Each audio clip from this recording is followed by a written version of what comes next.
Salut les fans de comics, ici Comic Strip et aujourd'hui on va vous parler de Captain America 3 Civil War. hier.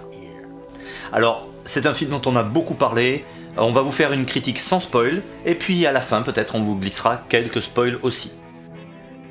Bah en fait je crois que l'un et l'autre on a trouvé le film en fin de compte moyen, mais toi plutôt moyen plus, et puis moi plutôt moyen moins. C'est ça.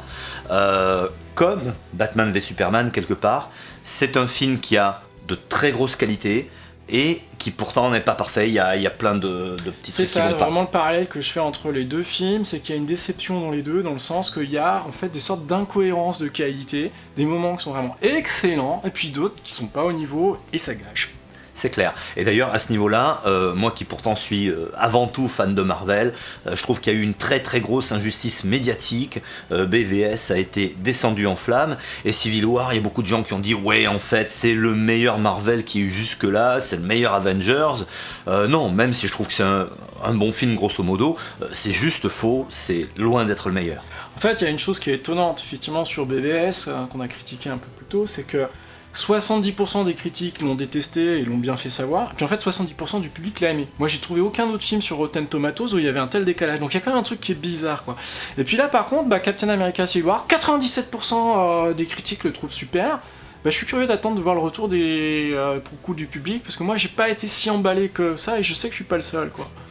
Alors, moi, il y a quand même un truc qui, à mon avis, est problématique, est au cœur, d'ailleurs, du fait qu'on le perçoive différemment, c'est qu'on sait pas, en allant le voir, si c'est un fucking film de Captain America ou un fucking Avengers. Oui, c'est vrai qu'en fait, on en reviendra plus dans le détail, mais on sent que dans le scénario, même dans la construction, et en fait, quelque part, c'est pas très bien réparti, ils ont voulu faire à moitié l'un, à moitié l'autre. Et à l'arrivée, du coup, on est un petit peu déçus parce que, ils sont pas allés à fond dans une direction, quoi. Dans le choix de la direction et dans le budget.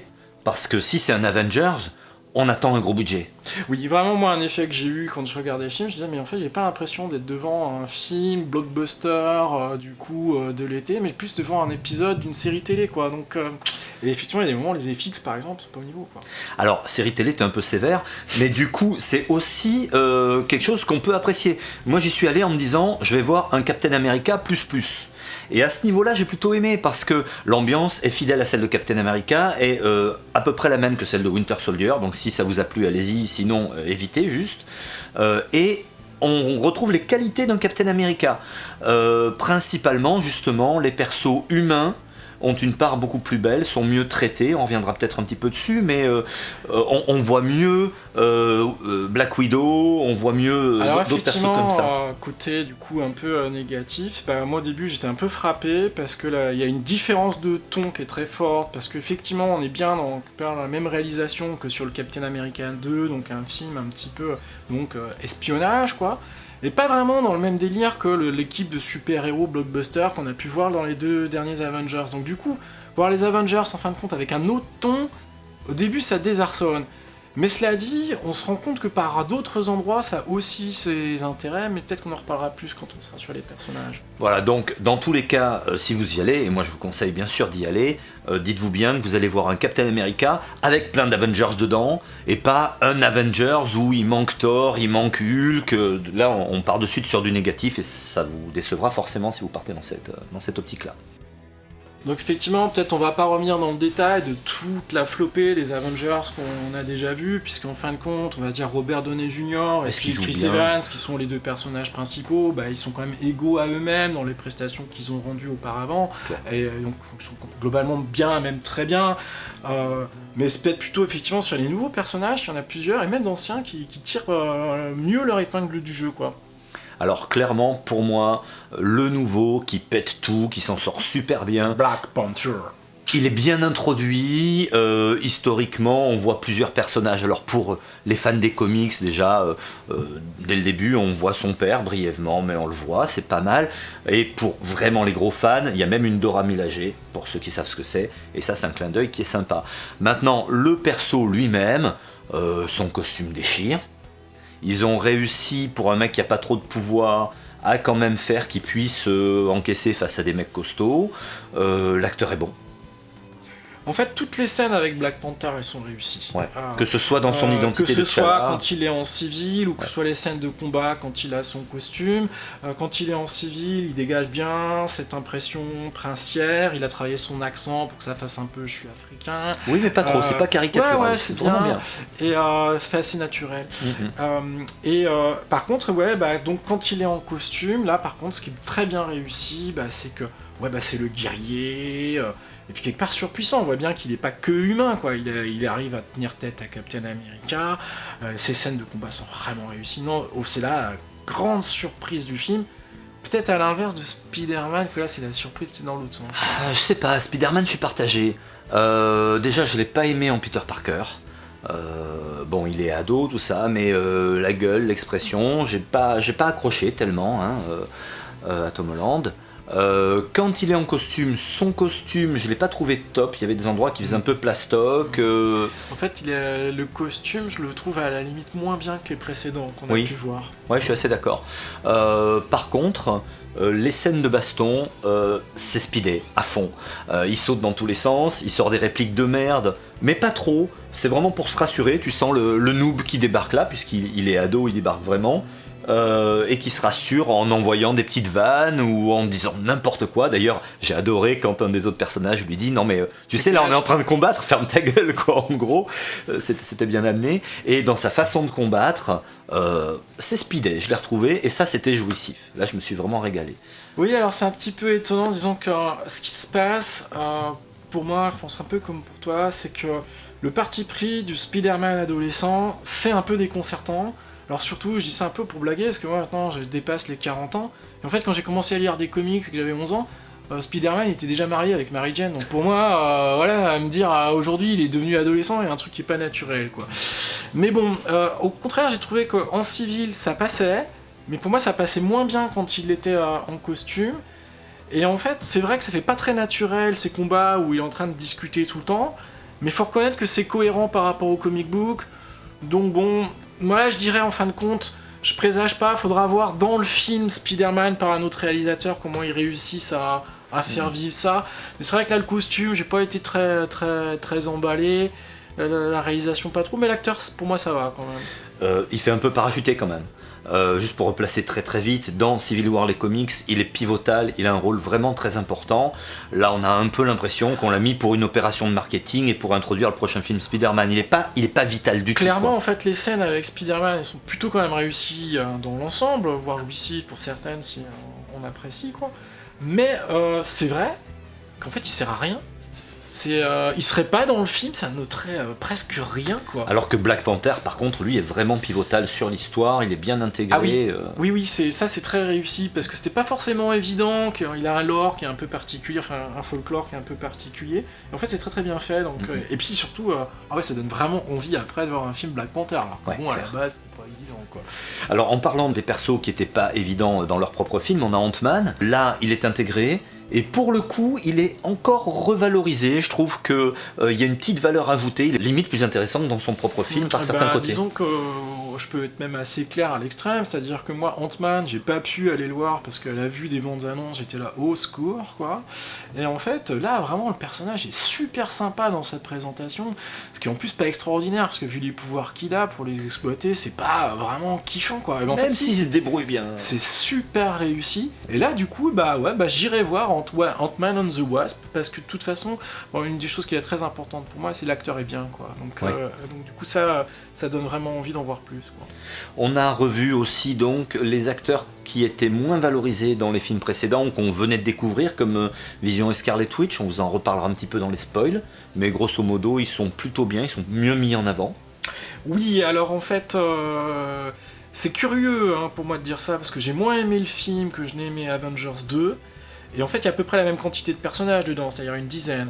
Et en fin de compte, la Vision et Scarlet Witch sont mieux exploités dans ce film-là que dans Avengers 2, surtout Scarlet Witch d'ailleurs. Oui, elle est pas mal du tout. Et un truc qu'on a bien aimé tous les deux, c'est Hawkeye.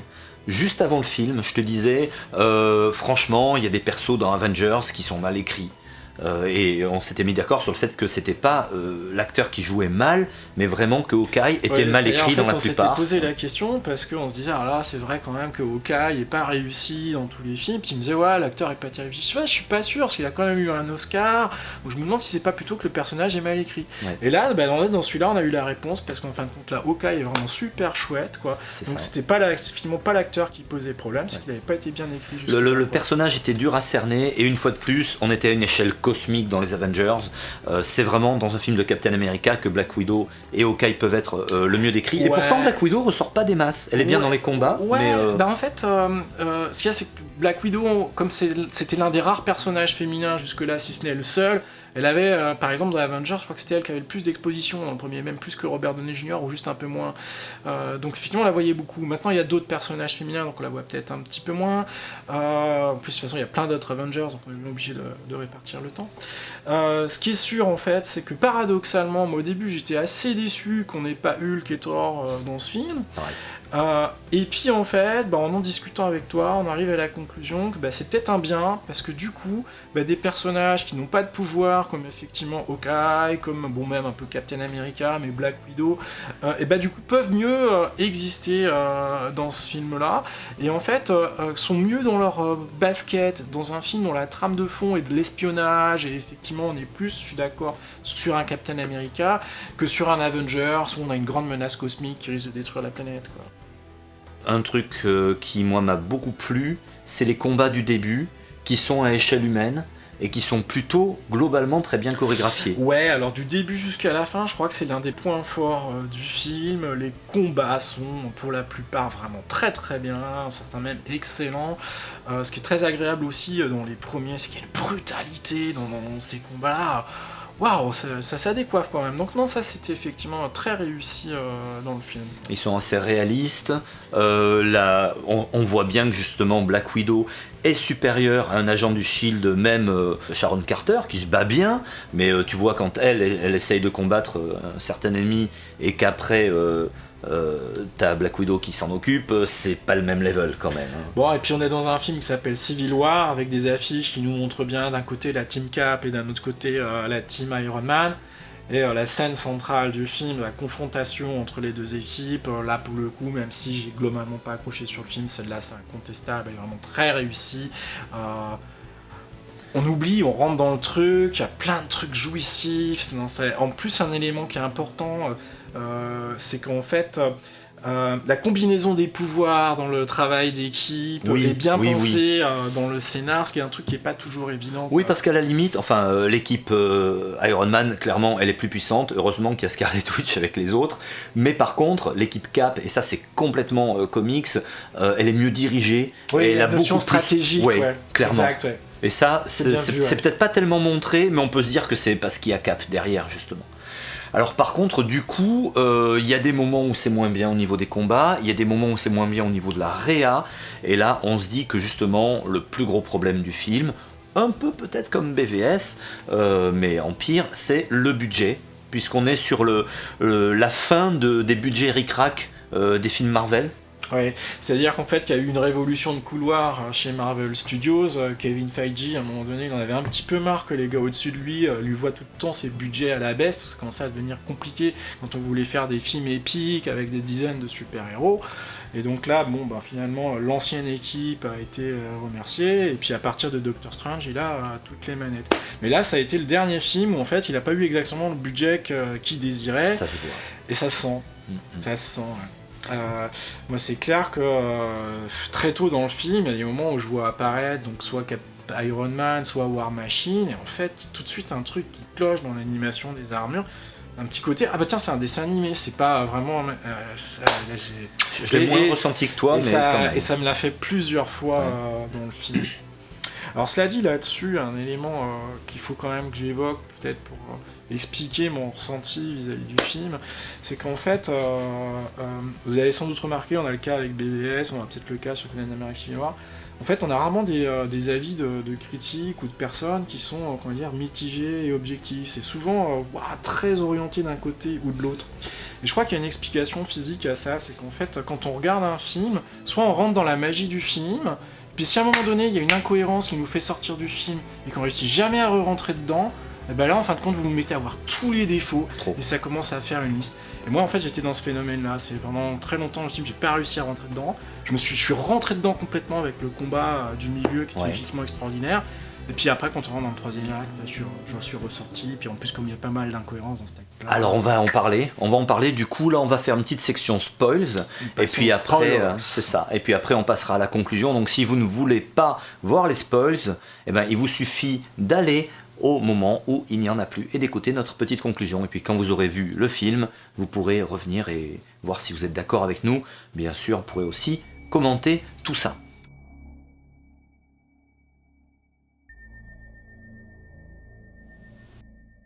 Alors mon bon Orpheus, maintenant que nous sommes dans la partie spoilers, tu vas pouvoir nous dire tout ce que tu as sur le cœur. Oh oui. Alors bon, Civil War, c'est pas l'adaptation du comics, c'est une histoire à part. Dans le comics, il y avait un événement central qui vraiment faisait que toute l'humanité se disait les super-héros c'est pas possible, ils font n'importe quoi, il y a des noobs qui provoquent des accidents et il y a des centaines de morts et c'est leur faute. Là, déjà, le postulat de base, moi, me gêne un peu, parce qu'en gros, on reproche aux super-héros de ne pas arriver à sauver tout le monde. À la limite, si tout le monde savait que Ultron c'était la faute à Iron Man, là ouais, je dis Sokovia, on va leur mettre dans la gueule. C'est quand même leur faute. Là-dessus, je suis tout à fait d'accord. C'est-à-dire qu'en fait, on ne comprend pas, c'est vraiment une maladresse de scénario, ou peut-être de budget, mais même pas. Parce qu'en fait, au début du film, l'accident qui va mettre le feu aux poudres, c'est que, oh là là, Scarlet Witch, elle a pas réussi à sauver tout le monde, et puis en fait, il va y avoir 500 morts, il y en a eu 11, il y a quand même eu 11 morts, elle a pas sauvé tout le monde. Et là, d'un seul coup, c'est le drame mondial. C'est ça. Alors que dans les films précédents, pour le coup, on nous disait jamais qu'il y avait de victimes, donc on se doutait quand même qu'il y aurait peut-être dû y en avoir. Et c'est là, d'un seul coup, ils se disent ah mais c'est vrai quand même, ça fait un moment qu'on leur laisse faire n'importe quoi. Donc c'est bizarre parce qu'en plus dans le comic book, bon, d'une manière un peu, je trouve, plus logique, ils disaient bon bah voilà, il y a 500 civils, donc déjà le chiffre. Des enfants en plus. Ouais, des enfants. On comprend mieux que ça va frapper l'inconscient collectif, alors que là, bon, bah quand ils nous disent 11 morts, je suis désolé, mais en ce moment, il se passe pas que 3 mois sans qu'il y ait une attaque terroriste où il y ait quelques morts. Bon, Oui, puis surtout, c'est vraiment en essayant de sauver les gens. Donc que Cap se le reproche, c'est normal. Captain, il veut sauver tout le monde, la moindre vie pèse sur sa conscience, c'est normal. Que le reste du monde se mobilise pour ça, ou parce qu'en Sokovia, justement, en sauvant tout le pays, il y a quand même eu des buildings qui sont abattus, il y a eu des morts. Donc là, c'est une vraie maladresse d'écriture, parce qu'en fait, ça leur coûtait rien de dire, bah en fait, il n'y a pas eu 11 morts, mais il y en a eu 500, parce qu'en fait, c'est tout l'immeuble qui s'est effondré, ils sont tous morts dedans, enfin, Claire. voilà, quoi. Claire. C'est incompréhensible, c'est vraiment idiot, quoi. Alors, par contre, moi, d'un point de vue positif, une chose que je craignais vraiment, et que pour moi, la principale, quoi, c'est-à-dire qu'en fait, bon, bah quand ça fait déjà une décennie, Civil War, le comics, est sorti, d'une manière pas du tout cachée, c'était vraiment une critique des Patriot Act aux États-Unis, quoi. C'est-à-dire le gouvernement va restreindre nos libertés sous prétexte de nous protéger. Et donc je pensais qu'en fait ce sous-texte politique allait être beaucoup tempéré par la puissance Disney. Et en fait, bah non, c'est substantifique. Moi, en fin de compte, ce propos-là est bien reporté de la même manière. Donc c'est là où moi je suis plus rassuré, parce que même si dans les détails, tout n'est pas exactement conforme au comic book original, ce qui ne l'est jamais, mais enfin au moins le message principal, bah, en fin de compte, ils n'ont pas tellement transigé là-dessus. Donc ça, pour moi, c'était le plus important. Donc là-dessus, je suis satisfait. On peut même voir une allusion directe à Guantanamo. Parce que la façon dont sont détenus les super-héros du côté de Cap quand ils sont capturés, c'est pas terrible, quoi. Par contre, là où je pense qu'il y aura certainement pas mal de gens qui vont râler, pour le coup je ferai pas partie de ce nombre-là, mais là je comprendrai pourquoi, c'est qu'en fin de compte, bah, Civil War, bah, c'était la guerre, hein. Donc il y a eu des morts, il y a eu des conséquences, bon voilà, dont de certains de personnages principaux, hein, Captain America, je peux rien, c'était il y a 10 ans, donc bref.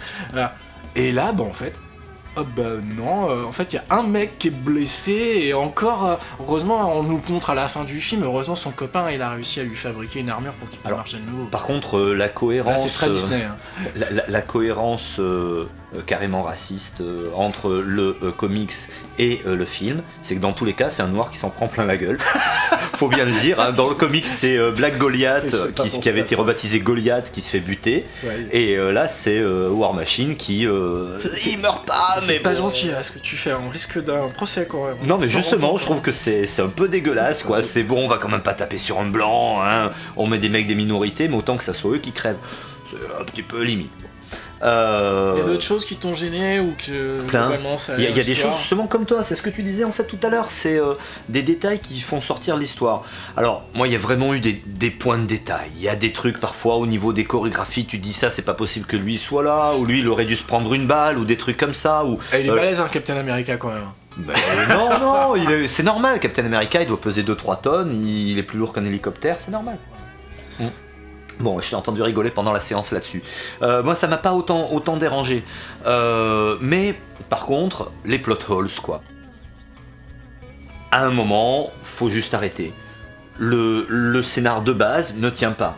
C'est-à-dire que tout le plan machiavélique du méchant pour dresser les gens les uns contre les autres, il repose sur le fait que Iron Man et Captain America soient au même endroit, au même moment. Sauf que ça n'a pas été déclenché par les actes du C'est dû au hasard le plus pur, ils ne pouvaient pas le prévoir. Sans parler du fait que tu te bases sur une vidéo qui a été tournée par une caméra de vidéosurveillance sur une route de campagne complètement paumée qui était pile à l'endroit où... Et alors, cela dit, tu vois, encore, il y a certains éléments... J'essaye d'être objectif, parce que moi, là je l'ai dit, j'étais d'un mauvais parti pris sur le film, bon... on peut fermer les yeux sur certaines incohérences, parce que de toute façon aujourd'hui dans tous les blockbusters, t'en as 2 ou 3, bon si c'est pas trop grave ça va.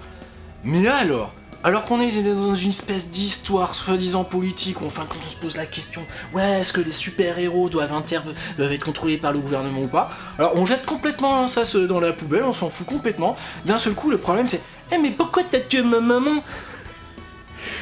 Et puis alors Iron Man, il pète un câble, et puis il décide de se battre à mort avec l'un de ses meilleurs potes. Alors qu'il sait très bien que le mec était manipulé. Ah là, ouais, la pilule elle passe pas bien. Ça fait, pour le coup, je trouve que ça fait encore, peut-être, là aussi je suis parti, mais je trouve que ça fait aussi, ou encore plus artificiel que la confrontation de Batman et Superman, quoi. Tu te dis, non, il agit comme un gamin de 8 ans, c'est pas possible. Le but, c'était clairement, dans les deux, dans BVS et dans Civil War, qu'il y a un moment, une confrontation entre les deux persos principaux. Et bon, si on doit un peu faire tout et n'importe quoi pour que ça arrive, on le fait. Et c'était artificiel. Mais je me demande si c'était pas à peine plus artificiel, plus superficiel que Zemo. Ouais. J'ai pas du tout aimé le traitement du personnage de Zemo. D'abord, comme on le disait, normalement c'est Helmut Zemo, un nazi issu de l'Hydra. Là, si tu enlèves son nom, c'est plus du tout le même perso. Alors mettez un autre nom. Le mec en plus il est sokovien. Il a un nom allemand, Helmut Zemo, ils ont gardé, ils l'ont dit dans le film. Et Sokovia, c'est un pays de l'Est, il devrait avoir un nom qui a rien à voir. Ce qui est clair, ce qui est vraiment frappant, c'est qu'en fait, si on enlève le nom du personnage et qu'on lit le descriptif de qui il est, d'où il vient, qu'est-ce qu'il fait, quelles sont ses motivations, en fait, il n'y a pratiquement aucun rapport avec le personnage de Zemo. En fait, c'est un autre personnage. Il ressemble plus à Faustus dans les comics qu'à Zemo. Et ils ont essayé de faire un perso qui est un méchant, mais qui en même temps a des motivations humaines. Et là, ça passe pas. Parce qu'il n'est pas méchant, du coup, il fait pas peur, il n'a pas de tenue particulière, donc il se met pas en miroir des gentils, et en même temps, il n'est pas assez attachant pour qu'on se dise oui, mais il fait ça parce qu'il a été traumatisé, le pauvre. On est entre les deux. Je pense qu'en fait, il y a un problème et dans l'écriture et dans la réalisation autour de ce personnage. Qui fait que quelque part on a du mal à comprendre sa motivation. Là par exemple, en faisant le parallèle, dans Batman v Superman, quand dès le début du film on voit Bruce Wayne qui arrive et qui voit qu'en fait il y a la vision calorifique de Superman qui est en train de démolir le bâtiment où sont ses employés, bon, on comprend qu'est-ce qui le contrarie quoi. Alors que là, c'est vrai qu'on se dit, mais en fin de compte, mais pourquoi est-ce qu'il leur en veut ? Ok, les Avengers, comme tu dis, ils auraient pas été là, en fait Ultron il aurait démoli la Sokovie quand même, donc en fin de compte, là on a vraiment du mal à piger quoi, c'est artificiel. Ouais. Voilà, donc c'est dommage parce que, oui, moi j'ai aimé plein de moments de ce film. Clairement, j'ai aimé évidemment les combats, les chorégraphies, j'ai aimé certains persos qui ont été plus creusés qu'avant. D'ailleurs, allez, encore un petit spoil, on vous doit bien ça. J'aime beaucoup la façon dont est en train de se positionner la relation entre Vision et Scarlet Witch, qui se fait progressivement et qui justement rejoint complètement les comics. Oui, c'est un androïde, mais elle, c'est une mutante, et il est en train de se passer des trucs, et ça nuit d'ailleurs à Vision à un moment. Il n'est pas rationnel, parce qu'il y a Scarlet Witch à défendre. Et ça, c'est pas mal, j'ai bien aimé. Ouais, ça fait tout à fait partie, effectivement, du côté où Vision et Scarlet Witch ont été bien mieux écrits dans cet opus qu'en fait dans Avengers 2. Et heureusement, parce que moi, je sais que Scarlet Witch, c'est un personnage que j'apprécie pas mal, et j'ai été très déçu dans Avengers. Et là, pour le coup, c'est la même actrice, mais si, en fin de compte, si elle ressort bien, ses pouvoirs en plus sont mieux exploités, et ça donne envie d'en voir plus. Voilà, donc il y a plein de bonnes choses. Et à côté de ça, le plot central, il tient pas. Je veux dire, il tient pas 2 secondes. C'est quand même un peu chiant, quoi. Moi je vais pas te dire le contraire, parce que de toute façon j'ai pas réussi à rentrer à l'intérieur du film. Après bon, ce que je me demande, c'est si pour un spectateur un peu moins exigeant, pour des raisons X, Y ou Z, si en fin de compte ça passerait pas comme une lettre à la poste, parce qu'à part ça, il y a quand même plein de choses qui marchent bien dans le film. Mais j'ai quand même l'impression que ce que je ressens, c'est que en fait voilà, en allant voir le film, je me suis dit purée, c'est la 6e fois que je vois Robert Downey Jr. en Iron Man, et qu'en fait bon, quand il y a 20 ans de ça, on a commencé à avoir les premières adaptations de films de comic book, comme ça faisait 20 ans que à chaque fois qu'il y avait des adaptations de films Marvel, c'était soit un échec commercial, soit un navet, soit systématiquement des navets d'ailleurs. Si c'était déjà pas un navet, on était trop contents. Donc en fait, notre taux d'exigence en allant voir un film d'adaptation de Marvel, d'un truc qu'on avait lu quand on était gamin, il était pas au même niveau qu'un autre film. Puis maintenant qu'on est pratiquement 20 ans après, on se dit ouais bon, quand même, les incohérences de scénario, ça commence à faire, la caractérisation, les thèmes, faut que ce soit quelque chose qui évolue un peu. Alors je trouve quand même que positivement, en fin de compte dans ce film, si ça évolue, c'est-à-dire que on voit bien que là on aborde un thème qui est un petit peu plus important. Ça t'a fait rire à la fin du film, il y avait un spectateur qui disait oh il était quand même pas assez drôle ce film Marvel. Donc, va voir des Disney. Donc on sent bien que là quand Pixar, même ils essayent un petit peu de faire évoluer. Mais c'est vrai qu'en ayant vu récemment BVS qui est sur un ton plus dramatique, moi j'ai plus de feeling par rapport à ça, quoi. Maintenant j'ai envie d'avoir quelque chose, c'est ça, qui soit un peu moins gamin, quoi. Ouais, et je pense que le spectateur, maintenant, dans le film Marvel, autant il y a un capital sympathie qui s'est construit et on va de toute façon s'éclater plus ou moins, autant je pense qu'il y a une exigence qui, effectivement, a monté et que les plot holes comme ça, à ce point-là, ça va plus être possible. Et en plus, il y a énormément de concurrence. Parce qu'il y a la Fox qui sort bientôt son prochain X-Men. Quelle que soit l'opinion qu'on ait pu avoir sur les films récents de la licence Warner, il y a quand même, effectivement, tu viens de le dire, là, bientôt on va avoir X-Men, et c'est quand même une grosse locomotive, quoi. Et, donc on a le choix. C'est comme pour les séries. Déjà les séries tout court, moi maintenant si une série me plaît pas au bout d'1 ou 2 épisodes, je zappe parce que je sais que j'en ai 10 derrière qui vont assurer à mort. Et même les séries de super-héros, on commence à avoir le choix. Et quand t'as du Daredevil et que tu mesures tout à cette aune-là, les autres séries, tu te dis, bon, là quand même, Arrow, il pourrait faire un effort, quoi. Et c'est pareil pour les films maintenant, il y en a tellement. Du coup, s'il y en a qui sont plus faiblards, on va se dire, bon, allez, je vais garder mes 10 balles pour autre chose, et j'attends le film dans 2 semaines ou du mois prochain. Mais cela dit, c'est-à-dire, tu vois, je pense que ce sentiment de lassitude, il est apparu déjà avec Avengers 2. C'est-à-dire qu'Avengers 2 a pas eu les résultats qu'il aurait dû avoir, vu en fait la réussite du premier. Mais déjà, il y avait eu des retours du public qui disaient ouais, il y en a marre, ainsi de suite. Moi, j'étais pas encore dans cette phase-là, et en fait, là, je commence à rentrer dedans. Mais cela dit, je fais quand même confiance à Marvel sur le long terme, parce que c'est quand même une société qui a eu globalement des réussites, quoi. Et là, je pense que ça va être Doctor Strange, où on va voir ce qu'ils sont capables de faire pour se renouveler. Et je pense aussi Guardians of the Galaxy 2 l'année prochaine. C'est le gros test. Si en fait il a d'excellents résultats, ça va avoir une importance pour eux, et qui est aussi importante par rapport au positionnement de Fox et Warner. C'est qu'en fait il y a un souci global, que ce soit dans les comic books ou dans les films, c'est en fait le pouvoir que le studio va laisser aux créatifs. Ouais. Et donc il y a des moments où on sent que ça sert trop, que les mecs sont bridés, que du coup ça donne un résultat qui est moyen. Et donc si des films qui sont plus des films d'auteur et moins des films de commande ont un résultat qui est bon critique et commercialement, je pense que ça communiquera le bon message au studio. Et donc on va voir ce qu'il en sera avec les réussites de ces prochains films. Ouais, complètement. Et ça c'est vraiment un problème qu'a beaucoup eu la Fox sur ces films récents, et que en comics, DC Comics a, on voit que quand on muselle les créatifs, ils se barrent. Ouais, et ça fait de la merde au final. Voilà. Voilà, c'était nos critiques avec et sans spoil sur Captain America 3 Civil War. Allez-y de toute façon, parce qu'il faut vous faire votre opinion et ça vaut le coup de le voir dans tous les cas. Même si vous le ratez, je pense qu'il faudra pas rater Black Panther, qui se Ouais. présage comme étant assez bon. Mais faut voir les deux, faut tout voir. Et puis on se revoit certainement pour X-Men en mai. Hey. Et en attendant, bien sûr, vous allez laisser vos commentaires, nous dire ceux avec quoi vous êtes ou vous n'êtes pas d'accord. Et bien sûr, n'oubliez pas de vous abonner. Ciao les comic strippers!